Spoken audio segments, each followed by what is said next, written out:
మనకి NHAI national highway authority of India నుంచి with requisite permission from head office ఈరోజు NHAI project director వాళ్ళ team and wildlife institute of India వాళ్ళ డెహ్రాడూన్ నుంచి ఇద్దరు 2 technical members వచ్చి ఈరోజు ఇనిషియల్గా ఎలివేటెడ్ కార్డర్ ఎట్లా అలైన్మెంట్ ఉంది, దానివల్ల ఎట్లా వైల్డ్ లైఫ్ ఇంపాక్ట్ అవ్వచ్చు అండ్ ఓవరాల్గా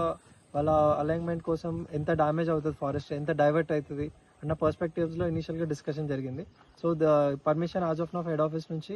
మనకి సర్వే చేసుకోవడానికి వచ్చింది కాబట్టి మనకి కన్సల్టెంట్స్ వాళ్ళందరూ వచ్చి ఓవరాల్గా this is more of A meeting లాగా మనము టేబుల్ మీటింగ్ లాగా చేసుకున్నాము. ఫీల్డ్ విజిట్ లాగా ఇన్ డిఫరెంట్ ప్లేసెస్